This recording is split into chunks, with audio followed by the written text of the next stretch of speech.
네, 안녕하세요. 한 주간도 평안하셨습니까? 오늘도 수요 성경 공부 성경 청론 제30강 사무엘상 9장에서 31장 말씀을 공부하도록 하겠습니다. 제목은 하나님의 마음에 합한 다윗입니다. 사무엘 9장부터는 사울의 이야기로 시작하고 있습니다. 사울은 비록 실패한 통치자로 대표되고 있지만 왕으로서의 등극과 실패의 사건은 우리로 하여금 하나님의 백성으로서의 삶을 깨닫게 하고 있습니다. 우리는 사울과 베냐민 지파와의 관계, 사울의 삶의 태도 그리고 왕으로서의 직무 수행 모습을 통해 우리에게 말씀하고 있는 것이 무엇인지 살펴보겠습니다. 사무엘상 9장에서 11장에서는 사울 왕의 통치에 대해서 나와 있습니다. 사울이 속한 베냐민 지파는 이스라엘의 12지파 가운데 가장 미약한 지파이었습니다. 그런데 이런 지파 가운데서 왕을 하나님은 선택하셨습니다. 그리고 그런 연약한 지파 가운데서 선출된 사울은 왕이 되고 난 후 그는 교만하여 불순종의 삶을 걷게 되었습니다. 사울은 사무엘상 9장 21절에서 작은 지파 베냐민 사람이 아니오며 나의 가족은 베냐민 지파 모든 가족 중에 가장 미약하지 아니하니까 라는 겸손한 고백을 하였습니다. 이는 하나님께서는 작은 자를 통해서도 역사하신다는 말씀입니다. 베냐민 지파는 원래 호전적인 특성을 가지고 있었습니다. 그러나 사사기 20장 46절에서 48절에 나오는 내전으로 약해지게 되었습니다. 그런데 하나님은 이런 미약한 지파 가운데서 왕을 선출하심으로 겸손한 하나님의 대리자로서의 하나님을 의지하도록 하셨습니다. 그러므로 사울은 순종과 겸손의 자세로 하나님의 통치를 선포하는 역할을 해야 했던 것입니다. 그러나 사울은 처음 겸손한 고백과는 상반적으로 교만한 모습으로 변하여 인간의 모순적인 모습을 대변하게 되었습니다. 우리는 하나님의 지혜와 세상의 지혜에 대해서 생각해 볼 수 있습니다. 하나님은 세상에 강하고 지혜 있는 자들을 사용하시기보다는 세상에 지혜 있는 밝은 감각을 갖고 있지 않지만 하나님 앞에서 정직하고 겸손히 살아가는 자를 사용하신다는 진리입니다. 참고 성경은 고린도전서 1장 26절에서 31절입니다. 오늘 우리 시대는 겸손히 하나님의 지혜에 순종하는 일꾼을 더욱 필요로 하고 있습니다. 사무엘상 12장은 사무엘의 고별 설교로서 사울 왕의 등극 기사와 실패하기 시작한 기사 사이에 위치하고 있습니다. 사무엘상 12장 6절에서 17절까지의 설교에서 사무엘은 이스라엘 백성들의 죄악된 삶 속에서 하나님의 섭리를 묘사하고 있으며 그리고 이런 하나님의 은혜가 우리에게 임할 때 우리는 어떤 태도를 취하는 것이 바람직한지 살펴보겠습니다. 우리는 하나님의 은혜에 대해서 바른 반응을 할 수 있어야 합니다. 사무엘상 저자는 사무엘의 설교를 통해 왕정 체제의 의도가 인간들에게서 비롯된 것임을 2인칭 대명사를 통해 제시하고 있는데 특히 사무엘상 12장 13절은 너희의 구한 왕, 너희의 택한 왕으로 더욱 구체적으로 묘사하고 있습니다. 그러나 이런 과오에도 불구하고 하나님은 그들에게 은혜를 베푸시고 그들을 보호하시고 구원하셨는데 그들은 이런 하나님의 의도를 직접 깨닫지 못하고 징벌이 있은 후에야 깨닫게 되었던 것입니다. 따라서 우리에게 중요한 것은 하나님을 아는 지식입니다. 하나님께서는 모든 사람에게 하나님을 알만한 본능적인 지식을 부여하시고 특히 그의 백성들에게는 말씀으로 당신의 뜻을 확실히 계시하셨습니다. 그러나 사람들은 이런 하나님 두기를 싫어하고 입술로는 하나님을 가까이 하지만 행동으로는 부인하고 있습니다. 하나님은 이런 불의의 사람들 속에 당신의 백성이 있다면 그들을 징계하시고 당신을 깨닫게 하신 후에 그의 상처를 치료하실 것입니다. 지금 우리에게 요구되는 것은 하나님을 두려워하는 모습과 함께 마음과 뜻과 정성을 다해 여호와를 섬기는 순수한 자세일 것입니다. 사무엘상 13장에서는 블레셋과의 전쟁에서 이스라엘의 위급함을 본 사울이 제사장 사무엘을 대신하여 제사를 드림으로 왕위가 옮겨진 사실을 기록하고 있습니다. 그런데 우리가 여기서 생각할 것은 제사의 제시간에 도착하지 못한 사무엘에게 더 큰 잘못이 있음에도 불구하고 사울이 오히려 징계를 받게 되었습니다. 그리고 14장은 13장부터 시작되는 사울의 실패와 버림 사건 가운데 용맹스러운 왕자 요나단을 등장시키므로 분위기를 새롭게 하고 있습니다. 그런데 여기서 특이하게 베냐민 지파 사울의 집안에서 그것도 부자지간에 서로 다른 신앙이 제시되고 있습니다. 우리는 먼저 사울 왕의 불순종에 대해서 살펴보겠습니다.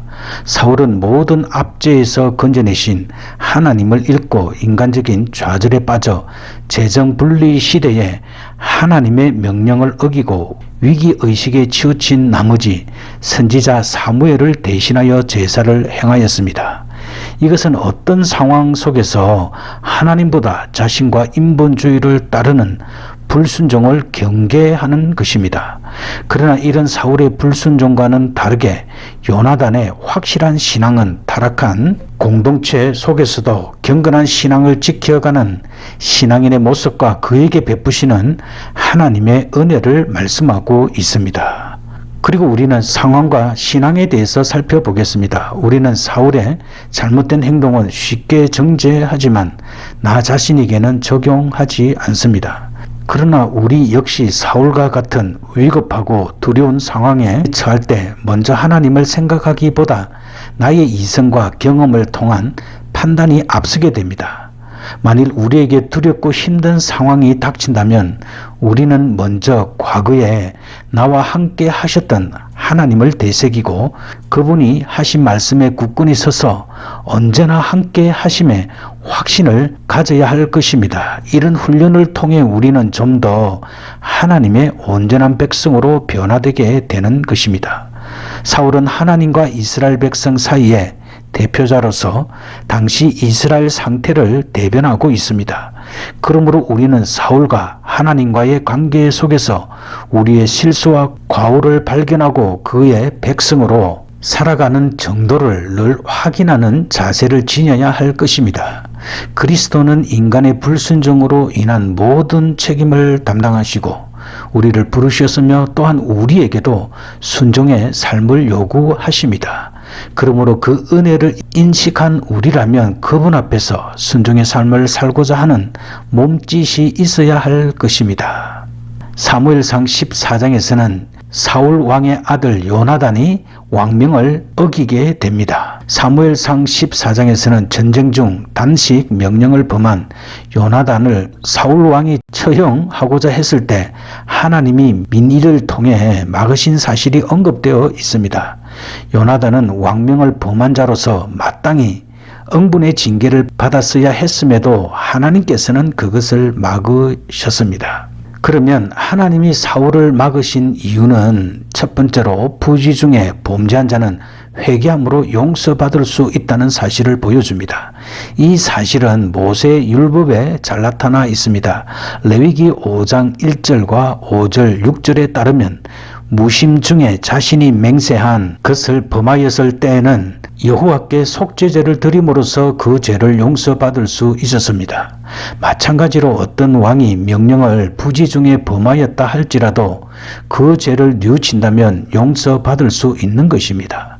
이스라엘의 왕은 하나님의 대리자입니다. 따라서 어떠한 경우에라도 왕의 권위가 하나님보다 앞설 수 없습니다. 그러므로 하나님의 말씀이 분명히 규정하고 있는 원리라면 왕에게도 적용되어야 하는 것입니다.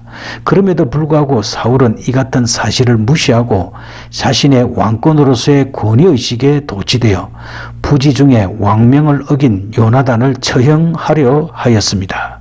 그래서 하나님이 사울 왕을 막으시고 요나단을 살려주신 것입니다. 두 번째는 통치자의 사악한 행위는 하나님이 막으십니다. 사울이 요나단을 처형하려 했던 것은 얼핏 보기에 매우 신앙적인 것으로 보입니다. 왜냐하면 율법에서는 사람이 하나님 앞에서 한번 맹세한 것은 반드시 지켜야 한다고 했으며 사울은 그 율법에 따라 자기 맹세를 성실히 수행하려 했기 때문입니다. 더욱이 요나단도 이와 같은 사실을 알고 있었기 때문에 기꺼이 죽으려고 했던 것입니다. 그러나 사울의 맹세나 단식 명령은 너무도 어처구니 없는 일이었습니다. 왜냐하면 사울의 맹세로 단식령을 선포할 즈음에는 이미 요나단에 의해 블레셋이 거의 격퇴된 뒤였습니다. 그뿐 아니라 전쟁의 막바지로서 적을 추격해야 할 때이기도 했습니다. 그럼에도 사울은 전쟁의 공로를 혼자 독차지하기 위한 욕심으로 금식을 선포하게 된 것입니다. 참고 성경 구절은 사무엘상 14장 16절에서 23절입니다. 그리고 그렇게 함으로써 블레셋을 끝까지 추격하는 일에도 실패하고 말았고 굶주린 백성들이 짐승을 피채로 잡아먹는 범죄를 저지르게 했습니다. 이처럼 사울은 자기의 권위를 자기 욕심에 따라 불의하게 사용하였을 뿐만 아니라 백성들로 하여금 범죄케 하고 심지어 전쟁에서 가장 큰 공로를 세운 조나단마저 죽이려 했습니다. 따라서 이 같은 사울의 사악한 행위를 하나님이 민의를 통해 막으셨던 것입니다. 사무엘상 15장에서는 그 유명한 순종이 제사보다 낫다는 말씀이 나옵니다. 우리는 먼저 하나님이 요구하시는 제사란 무엇인지 살펴보겠습니다. 사무엘상 15장은 하나님이 제사 자체를 거부하는 것이 아니라 참 제사를 요구하심을 보여줍니다. 하나님은 제사라는 외적인 형식에 만족하시는 분이 아니십니다. 제사를 통해 요구하시는 것은 제사라는 형식이 아니라 제사를 드리는 자의 마음임을 알 수 있습니다. 즉 감사하는 마음, 순종하는 마음, 깨끗한 마음을 하나님은 원하십니다. 따라서 그러한 마음이 없을 때 하나님은 결코 제사를 받지 아니하십니다. 또한 하나님이 이스라엘 백성을 애굽에서 이끌어내신 것도 그들로부터 제사를 받으시기 위해서가 아니었습니다. 하나님은 이스라엘 백성들이 오직 하나님의 말씀을 청종하며 순종하는 것을 원하셨습니다. 그리고 제사에서 형식은 중요한 것입니다. 제사에 있어서 제사의 내용, 즉 예배자의 순종하는 마음은 매우 중요합니다. 그러나 제사의 내용 못지않게 형식 또한 중요합니다.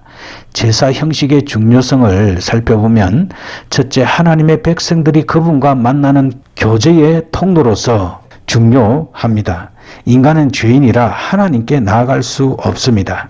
하나님께서 제사 제도를 허락하셔서 그것을 통하여 죄 씻음을 받고 하나님께 나올 수 있게 하신 것입니다. 둘째, 예표론적 의미에서 중요한데 구약시대의 제사 형식은 곧 우리가 어떻게 그리스도를 통하여 죄를 용서받을 수 있으며 하나님께 나아갈 수 있게 되었는가를 이해하게 해줍니다.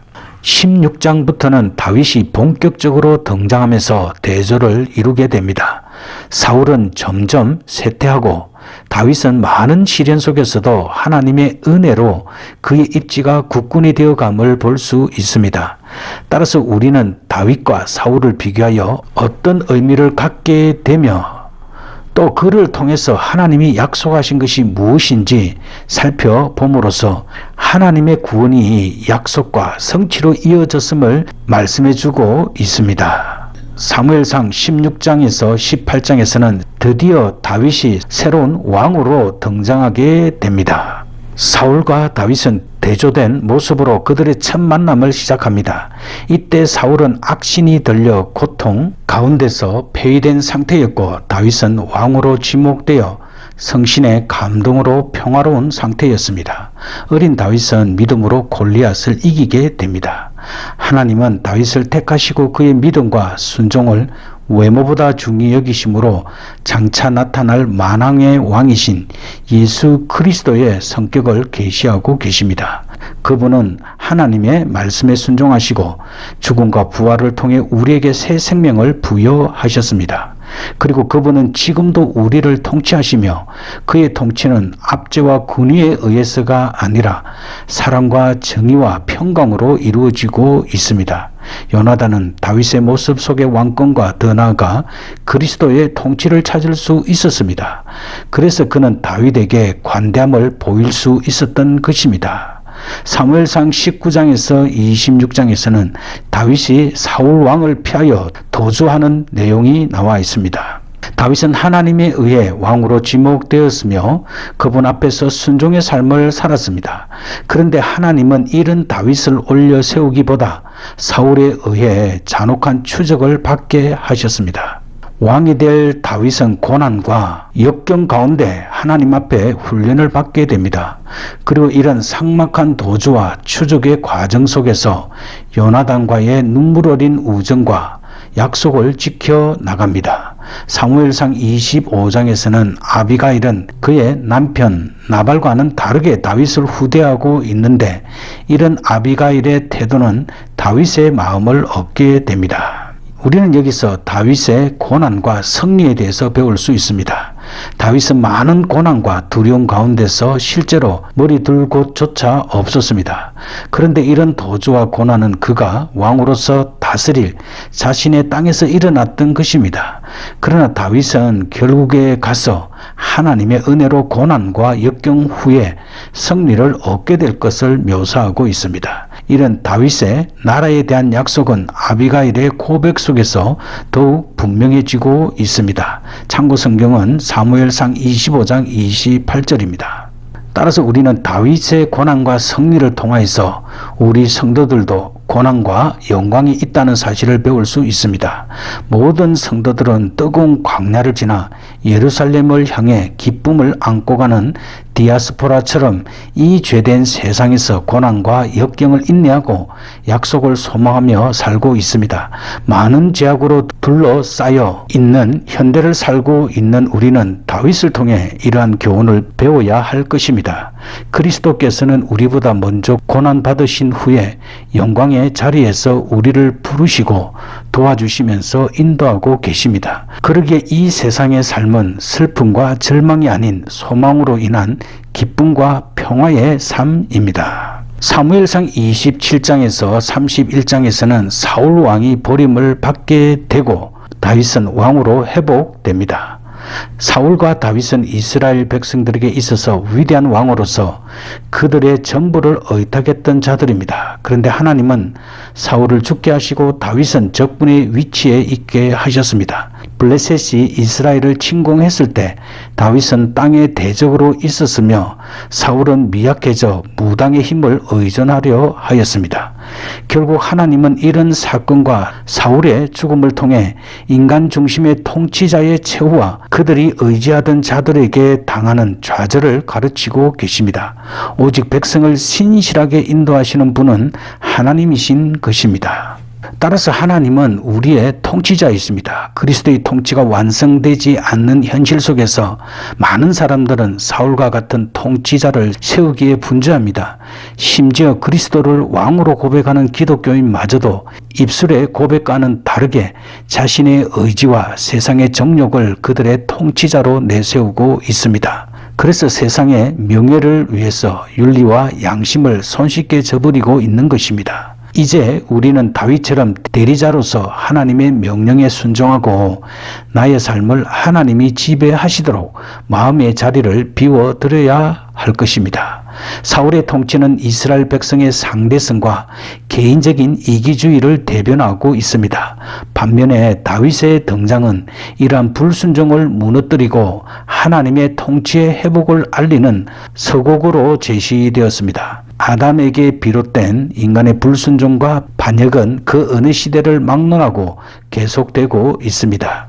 그러나 하나님은 이런 불순종의 벽을 무너뜨리시고 회개의 복음을 선포하시며 그 선포에 순종하고 돌아오는 자들을 그의 백성으로 삼으십니다. 이제 우리는 범죄한 사울에게 성령이 떠났다라는 의미가 무엇인지 살펴보겠습니다. 구약시대의 성령의 사역 가운데 가장 두드러진 특징은 하나님의 사역을 감당하는 자들에게 특별한 능력을 공급하는 것이었습니다. 즉 여호수아에게 지혜를, 사사들에게 특별한 힘을, 그리고 선지자들을 감동하사 말씀을 전할 수 있게 한 것 등과 같이 사울에게도 성령께서 이스라엘 왕으로서 백성들을 통치할 수 있도록 능력을 계속 공급하셨던 것입니다. 그런데 이와 같은 성령의 능력은 영구히 지속되지 않았습니다. 사울의 경우처럼 하나님께 순종하지 아니하고 범죄하셨을 경우 하나님이 그 능력을 거두어 가십니다. 이 같은 사실은 삼손에게도 발견됩니다. 그리고 하나님의 부리신 악신이 사울에게 힘있게 내렸다고 사무엘상 18장 10절에서는 말씀하고 있습니다. 여기서 악신은 인간을 도덕적, 영적으로 악하게 만드는 사단의 영을 가리킵니다. 그러나 이 악신도 하나님의 주권하에 있습니다. 하나님께서 직접 악신을 부리시는 것이 아니라 단지 악신이라도 하나님의 주권 아래 있다는 사실을 보여주고 있습니다. 사단은 타락한 천사로서 하나님으로부터 천상에서 내어 쫓김을 당하였다고 요한계시록 12장 9절에서 말씀하고 있습니다. 그리고 할 수가 있다면 하나님의 구원 사역을 방해하며 인간을 유혹하여 죄에 빠뜨리고자 합니다. 그러나 그렇다 할지라도 사단은 하나님의 피조물이며 하나님의 절대 주권에서 벗어날 수 없습니다. 때문에 사단이 어떤 활동을 하고자 할지라도 결코 하나님의 허락 없이는 그 목적을 성취시킬 수 없습니다. 그러면 우리는 하나님은 어떠한 경우에 사단의 활동을 묵인하여 주시는가에 대해서 살펴보겠습니다. 첫째, 타락한 인간이 그 마음에 하나님 두기를 싫어할 때 하나님은 그 상실한 마음대로 내어버려 두신다고 로마서 1장 28절에서 말씀하고 있습니다.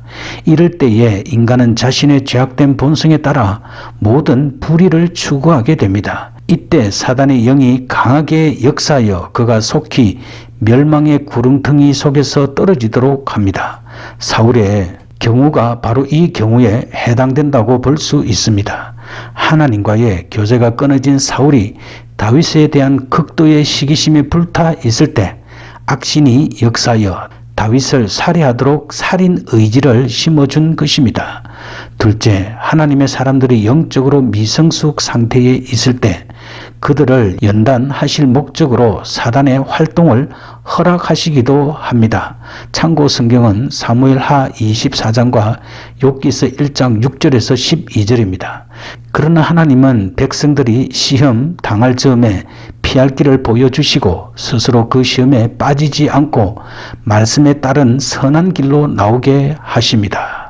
이제 히브리인의 인사법에 대해서 살펴보겠습니다. 히브리인이 가장 즐겨 쓰는 인사말은 샬롬입니다. 이는 평안, 번영이라는 뜻으로 단순히 사회적 관습에 따라 타인의 건강이나 안녕을 묻는 인사말 이상의 종교적인 의미를 내포하고 있습니다. 즉, 이 말은 상대가 하나님과의 관계에서 평안을 누리도록 기원하는 축복의 의미가 담겨져 있는 것입니다. 참고 성경 구절은 창세기 43장 29절, 사사기 6장 12절입니다. 그리고 신약 시대에 와서는 그리스도의 복음과 함께 보다 깊은 의미를 내포하게 되었습니다. 즉 그리스도에 의해 회복된 하나님과의 평화를 믿음 안에서 누리도록 기원하는 축복의 의미를 내포하게 된 것입니다. 나아가 은혜와 평강이란 말도 신약 성경에서 종종 사용되었는데 이는 예수 그리스도의 구원을 은혜의 선물로 받았으며 그로 말미암아 하나님과 영원한 평화를 누리게 된 사실을 강조하는 인사말입니다. 그 외에 인사법과 그 의미를 살펴보겠습니다. 땅에 엎드려 절함, 창세기 18장 2절과 창세기 42장 6절에 나옵니다. 윗사람에 대한 존경과 문안입니다. 그리고 목을 어긋 맡기고 입을 맞춥니다. 창세기 33장 4절과 누가복음 15장 20절입니다. 이는 형제간의 우애 또는 매우 반가움을 표현하는 것입니다. 그리고 몸을 끼얹고 입을 맞추게 됩니다. 창세기 29장 13절과 사도행전 20장 37절입니다. 이것은 감격적인 만남 또는 형제간의 우애를 나타냅니다. 그리고 발이나 땅에 입을 맞추게 됩니다. 시편 2편 12절, 누가복음 7장 45절. 이것은 경의와 복종을 나타냅니다. 네, 오늘도 성경 공부하느라 수고 많이 하셨습니다. 이제 기도하도록 하겠습니다. 살아계신 하나님 아버지, 오늘 우리는 사울과 다윗의 이야기를 통해 우리가 하나님 앞에 우리 자신을 작은 자로 여기며 겸손한 사람으로 하나님을 의지하며 살아가야 함을 배웠습니다. 그러나 하나님, 우리가 하나님을 섬긴다고 하면서도 온전히 하나님을 가까이 하지 못하며 행동으로는 부인하고 있는 것들이 있습니다. 주님, 우리를 불쌍히 여겨 주셔서 우리의 불신을 깨닫게 하시고 우리를 치료하여 주셔서 새로운 삶을 살아갈 수 있도록 주께서 인도해 주시옵소서. 당신의 보혈의 피로 우리의 연약한 모든 것들을 깨끗하게 씻어 주셔서 우리가 하나님을 두려워하며 마음과 뜻과 정성을 다하여 주 하나님을 사랑하는 삶을 살 수 있도록 축복해 주시옵소서. 하나님, 사울은 교만하여 불순종하며 자신을 높이고자 하였을 때 그를 버리셨습니다. 우리도 이런 잘못된 삶을 살지 않도록 우리 속에 있는 교만한 마음을 버리고 하나님 앞에 말씀과 믿음으로 살며 순종의 삶을 살아갈 수 있도록 주님께서 긍휼을 베풀어 주시옵소서. 하나님, 다윗은 하나님의 사람으로 왕으로 선택을 받았지만 광야의 고난의 여정 가운데 살게 되었습니다. 그러나 그는 하나님을 더욱 신뢰하는 믿음의 사람이 되었습니다. 하나님, 우리도 광야와 같은 이 세상을 살아갈 때 우리에게 믿음을 더해 주셔서 날마다 천국을 소망하며 이 죄된 세상에서 고난과 역경 가운데서도 인내하며 주의 약속을 붙들며 승리하며 살아갈 수 있도록 믿음에 믿음을 더하여 주시옵소서. 하나님, 이 불신의 세상 가운데 회개의 복음이 선포되며 불순종의 장벽이 무너지며 우리 하나님께 전심으로 돌아오는 주의 부흥의 역사로 이 땅을 새롭게 하시는 하나님의 권능의 역사가 나타날 수 있도록 주께서 인도해 주시옵소서. 평강과 은혜가 넘치는 삶을 살아갈 수 있게 우리의 삶을 지켜주시고 인도해 주시옵소서. 감사드리며 우리 주 예수 그리스도의 귀하신 이름으로 기도드립니다. 아멘. 네, 오늘도 성경 공부하느라 수고 많이 하셨습니다. 편안한 오후 시간 되시고요. 또 다음 주에 뵙도록 하겠습니다. 샬롬.